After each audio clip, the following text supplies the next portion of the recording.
ফিরে এসে সকলের প্রাণের দাবি, পেটের দাবি, আমাদের পে স্কেল নিয়ে সকলকে এক জায়গায় এসে এক প্ল্যাটফর্মে কাজ করার জন্য আহ্বান জানাই। পাশাপাশি মালিক ভাই যে কাজগুলো করে যাচ্ছে সেগুলো অনেকে ঈর্ষান্বিত হয়, অনেকে রাগান্বিত হয়, অনেকেই আবার বিলাপ বকে। আমার মনে হয় যে এগুলো দেখার, এগুলো করার, এগুলো শোনার আর সুযোগ নেই এখন। আর আর পিছনে ফেরার সুযোগ নেই। আর মাত্র কয়টা দিন, এই তো জুনে বাজেট, 6 তারিখে বাজেট অধিবেশন চলবে। বাজেটের মধ্যে আমাদের প্রাণের দাবিগুলো ভেসে আসবে। এই প্রত্যাশা সকলেই রাখতে হলে আমাদের সকলকেই এই 6 তারিখ পর্যন্ত শুধু ফেসবুকে নয়, মাঠেও সরগম থাকতে হবে।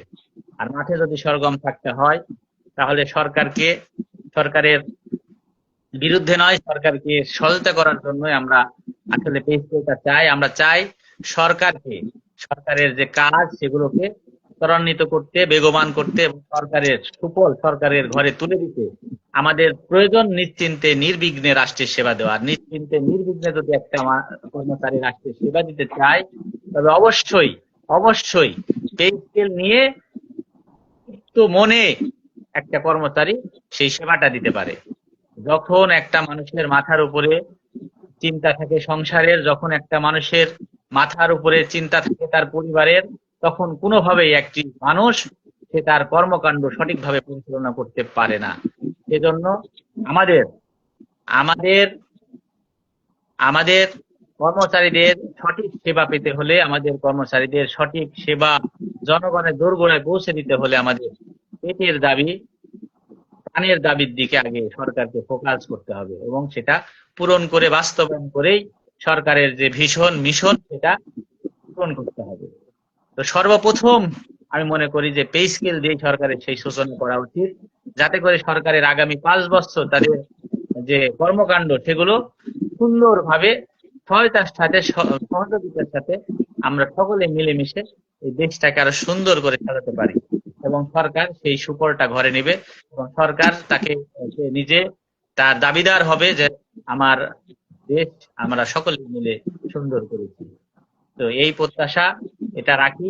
আমার মনে হয় দেশে যত বুদ্ধিজীবী আছে তারা শুভবুদ্ধির উদয় হবে, যারা অর্থনীতিবিদ আছে তাদেরও শুভবুদ্ধির উদয় হবে এবং আমার সাংবাদিক ভাই বন্ধুরা যারা আছেন আমাদের শ্রদ্ধেয়, তারাও আমাদের এই কথাগুলোর সাথে, এই দাবিগুলোর সাথে একমত হবে। আজকে খুব দুঃখের সাথে বলতে হয়, যখন কর্মচারীরা খেতে পায়নি, যখন কর্মচারীরা দাবি নিয়ে রাস্তায় রাস্তায় ঘুরেছে, সরকারের দৃষ্টি আকর্ষণ করেছে, তখন আমাদের কোন সাংবাদিক ভাই বন্ধুরা আমাদের দুঃখের কথা তুলে ধরেনি। আজকে মালিক ভাইয়ের মতো যারা কন্টেন্ট ক্রিয়েটর এবং মালিক ভাইয়ের মতো যারা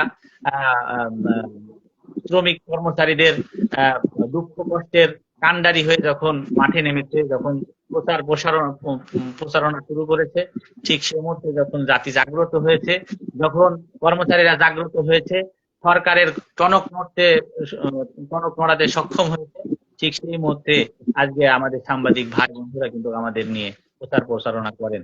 কিন্তু দুঃখ লাগে যে আমাদের এই দুঃখ দুর্দশা 11 বছর কেটে গেল, আপনারা তুলে ধরলেন। আপনারা যদি 11 বছর আগের থেকে আমাদের এই দুঃখ দুর্দশাগুলো, এই বৈষম্য নিয়ে কাজ করতেন, তাহলে হয়তো আজকে আমাদের এত কষ্টে জীবনযাপন করতে হতো না। আমাদের কষ্টে জীবনযাপনের যখনই একটি ভালো একটা সুসংবাদ, একটা ভালো দিক আসতে লাগে, তখনই কিন্তু নেগেটিভ এক পক্ষ আছে, একটি চক্র আছে যারা নেগেটিভ নিউজ করে কর্মচারীদের দুঃখ লাথি মারে এবং জনগণকে সরকারি কর্মচারীদের মুখোমুখি অবস্থান করিয়ে দেয় এবং সরকারকে ভুল বোঝায়। বিভিন্ন অর্থনীতিবিদ, বিভিন্ন মিডিয়ার ব্যক্তিত্ব, তাদের উচিত আসলে সঠিকটা প্রচার করা, জনগণের সাথে আমাদের শত্রুতা না বাড়িয়ে আমাদের জনগণের বন্ধু এবং আমরা জনগণেরই একটা অংশ, সেটাই আসলে প্রচার প্রসারণা করা উচিত এবং আমাদের যে পে স্কেল সেটা যত দ্রুত সম্ভব কার্যকর হয় সেই পদক্ষেপ নেওয়া উচিত। কারণ আজকে যারা আমাদের বিপক্ষে তাদের আমরা উদ্দেশ্যে বলতে চাই, আজকে আমরা যে ভুক্তভোগী, কালকে আপনার পরিবারে যদি কেউ আমাদের এই সেম গ্রেড, এই নিম্ন গ্রেডে এসে চাকরি করে, অর্থাৎ 20 থেকে 11 থেকে 20 গ্রেডে যদি কেউ আপনার পরিবারের একজন সদস্য এসে ভর্তি হয় এই চাকরিতে, তখন কিন্তু আপনারা বুঝবেন যে আপনারা আমাদের কষ্টটা কতটুকু, কষ্টটা কতই পরিমাণ। তখন কিন্তু আপনারা আর ইচ্ছা করলেও এইটা এই সমাধান করতে পারবেন না। তখন কিন্তু কষ্ট লাগবে আপনাদের, যে আপনাদের সুযোগ থাকা সত্ত্বেও আপনারা এই কাজগুলো করেননি। অতএব আমি মনে করি আজ আপনার পরিবারে কেউ সরকারি চাকরিতে 11 থেকে 20 গ্রেডে করে না, কিন্তু তাই বলে আমাদের বিপক্ষে যাবেন না।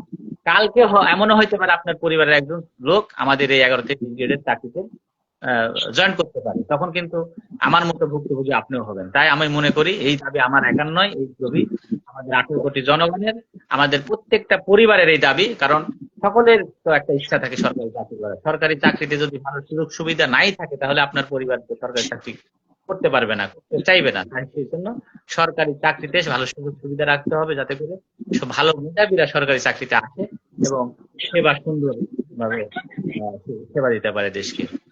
তো আগামী দিনে যে কর্মসূচিগুলো আছে, সেই কর্মসূচিগুলো আমরা কোনো কার ডাকে সেটা বড় কথা নয় আমার মতে, যে প্রত্যেককে ইতিপূর্বে আমরা যেভাবে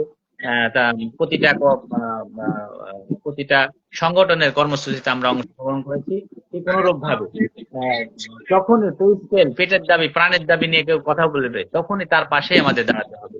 কারণ এটা আমাদের পেটের দাবি, প্রাণের দাবি, এটা আমার দাবি, আপনার দাবি, সকলের উচিত সেই ডাকে সাড়া দিয়ে এই কর্মসূচিগুলো বাস্তবায়ন করা। তবে হয়তো আপনাদের বেশি দিন আর কষ্ট করা লাগবে না। এই আগামী 6 তারিখ পর্যন্ত যে কষ্টটুকু, এইটুকু আপনাদের কাছে আমরা বিনীত অনুরোধ, এই কয়টা দিন আর একটু ধৈর্য ধরে কষ্ট করুন। কষ্ট করলে হয়তো আমার আপনার এই দাবি অধিকার যখন ভাই, আপনি কি জানেন যে আমাদের এই 16 তারিখ যে প্রোগ্রাম, এই প্রোগ্রামটাতে যাতে মানুষ উপস্থিত না হয় বা আমাদের এই প্রোগ্রামটাতে বাধা দেওয়ার জন্য অনেক অনেক রকম পোস্ট দিচ্ছে।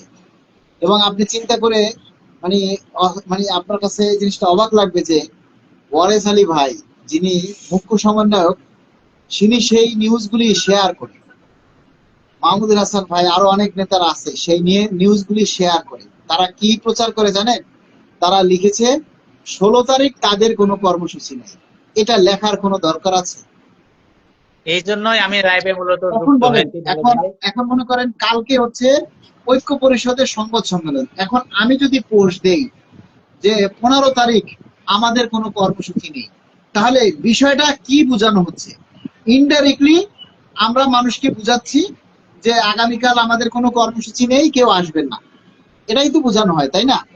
তাহলে এই কাজগুলি কি করা আসলে উচিত বলেন? আমরা, আপনি দেখবেন এই গভর্নমেন্ট ক্ষমতায় আসার পর কোন সংগঠনকে আপনি কি রাস্তায় বা কোনো কর্মসূচি আপনি পেয়েছেন?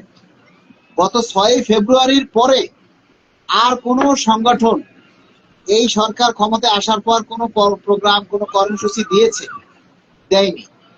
জাতীয় ঐক্য পরিষদ 1 মে একটা প্রোগ্রাম করেছে, মে দিবসে। ওই দিন তো সকল শ্রমিকরা রাস্তায় নামছে, তারপরও তাদের ডাকে এবার কিন্তু মানুষ সাড়া দেয়নি, কারণ কর্মচারীরা বুঝে